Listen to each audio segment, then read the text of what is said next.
Friends, we do not have any time to waste on pessimism. My case is for our family to embrace positive politics, get out of our comfort zone, and realign our politics as a strong force for change that matters to families, people, young and old. I do not blame anyone for sometimes feeling a bit lost or numb. The world as we know it is changing so rapidly, and more often than not, we find ourselves breathless, hardly keeping up with the pace. Positive results for our family, for our political family, have been few and far between. But I remain confident that a social democratic and progressive approach, a common sense mainstream rather than a marginal attitude, still holds the key and answers to the major questions that people have, much more than what in the short term might seem as more appetizing and extreme solutions. We have to admit that some of us were sometimes too self-absorbed in debates that mean little to families struggling to make ends meet at the end of the month, or those aspiring for a better standard of living. We were talking to the mirror while real people were asking different questions. We delved in complications, avoiding giving answers for fear of contradictions. Others were giving the answers, truly wrong answers, oversimplistic answers. But most of the time, they were the only answers around. People's lives cannot wait for politicians to get their act together. It is us who have to keep the pace with the changes happening in our societies. We are living in an era of technological disruption. It is indeed a challenging prospect. The Industrial Revolution brought about by technological advancements, which then have simplified the nature of work, making work more accessible to lesser trained people. This access to work in turn led many people who were previously disenfranchised to start earning a decent living, organize themselves into trade unions, and benefit from social mobility. It was the best and biggest ever boost to the global middle class, an essential component of any democracy and part and parcel of our own electorate. Indeed, over time it has created Middle Europe. Inversely, we must acknowledge that the new industrial revolution we are facing, spearheaded by artificial intelligence, risks depriving the working and middle class of what it has achieved. The instinct of many is to thus resist, if not oppose change. At the dawn of the Industrial Revolution in the 19th century, there was a small group of textile workers, the Luddites, who would go into factories to smash machinery, which they saw as taking away their jobs from them. Their successes were short-lived, and their victories Pyrrhic. We progressives cannot be the Luddites of the new Industrial Revolution. We progressives were always about change and not against it. And rather than ignore or hope to postpone this change, we should embrace and harness it. We need to seek the answers to the issues that will define the next generations of Europeans, mostly Middle Europe, that is now feeling somewhat lost on the most basic of issues, the nature of work itself. Indeed, the fact that this change is coming and will affect the most basic mode of social interaction that sowed the seeds that gave birth to most of our parties across Europe is a signal that we have the opportunity to be more relevant than ever before. To do so, we need to start thinking very seriously about this fundamental issue. This is, to me, a crucial point which the next Commission President, hopefully our friend France, will need to prioritize. Disruption in our time is not limited only to technology. We are also living in an era of politics of disruption. Up to now, we have left this field barren from our influence.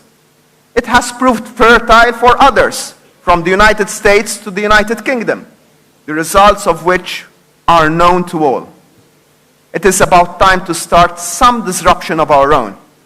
Disruption is not about wearing a particular color or banging one's feet.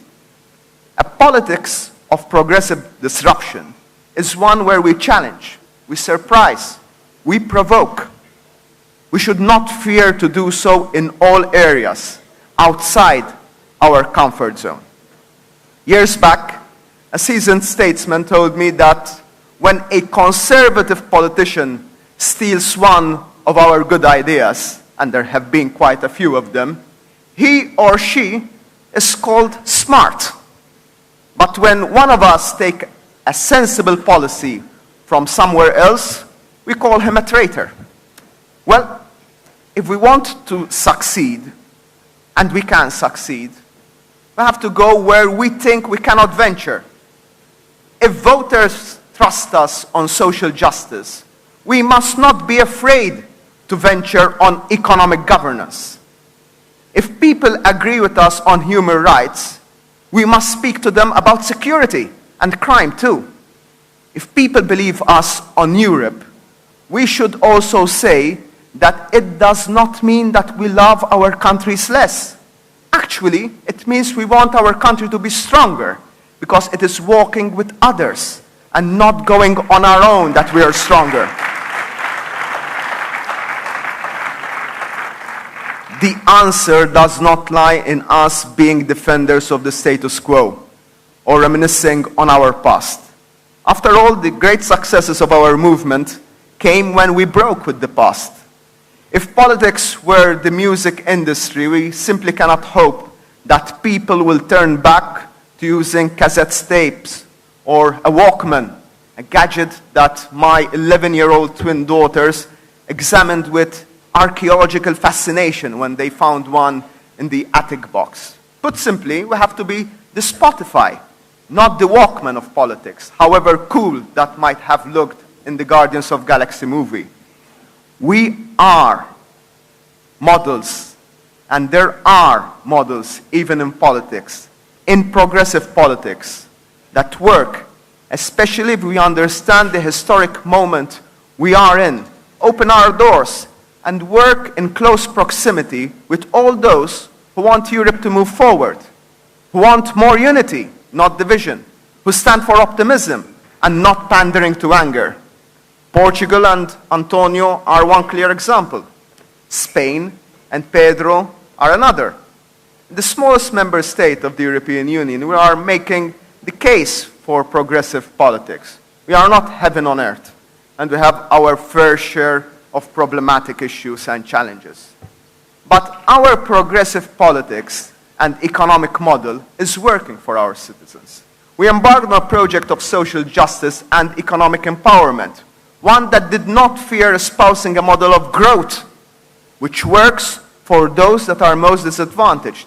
There are a few markers that can explain more factually what we did. As of yesterday, the smallest member state of the European Union is the one that has registered the largest rate of economic growth in the European Union, 7.5% in one single quarter of the year. So we have the best performing economy in Europe, which is run by progressives. At the same time, Malta has the second lowest unemployment rate while registering the highest growth in employment in Europe. So a European economy with close to full employment, also run by progressives. All this as we are closing the third consecutive year with a fiscal surplus, arrived at with no austerity measures. Actually, we increased the minimum wage. We increased our pensioners.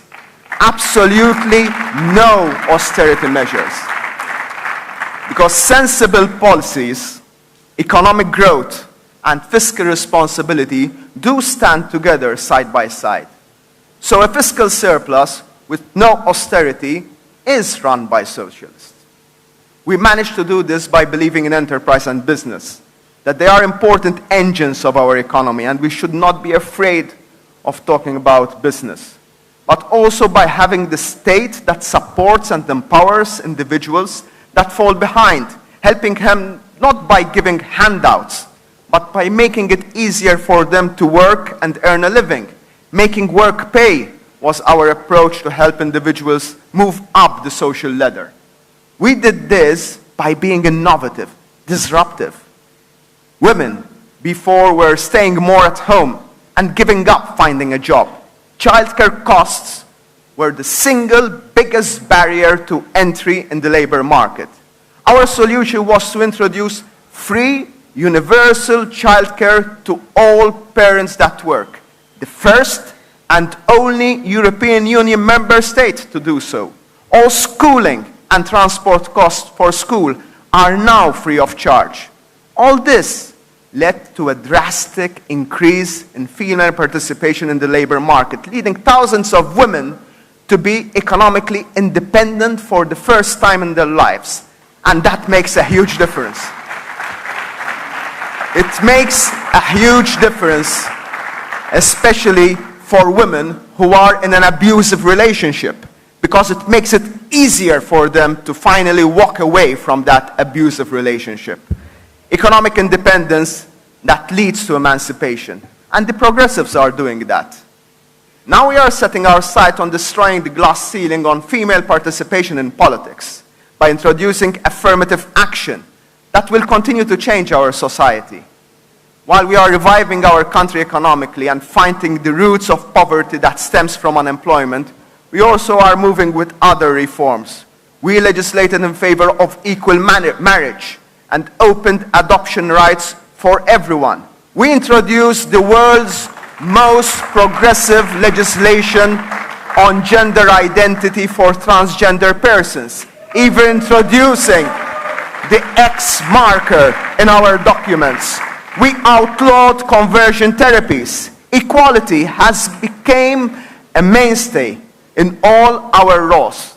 Malta now ranks first in the Rainbow Europe Index with a score of 91.4%, with the second country trailing by a staggering 13 percentage points. All this is being done by progressives. This week, we took our progressive politics on LGBTIQ rights to Europe. 18 member states have joined Malta's initiative to sign a joint paper pushing the European Commission to give more rights to LGBTIQ persons across Europe. It is this kind of progressive politics, of unity, of equality, of fairness, of sustainability that Europe needs. It is only progressive forces joined together that can move such initiatives for our citizens. There is indeed scope for progressive social democratic policies in Europe if we manage to reclaim the banner of change and take over the politics of disruption. For our politics to reach new heights, we need a strong, progressive alliance which sees across artificial divides. Let us therefore stand together to fight division and barriers within politics, with politics then of unity and hope. A fair, free, and sustainable Europe is possible. Thank you very much.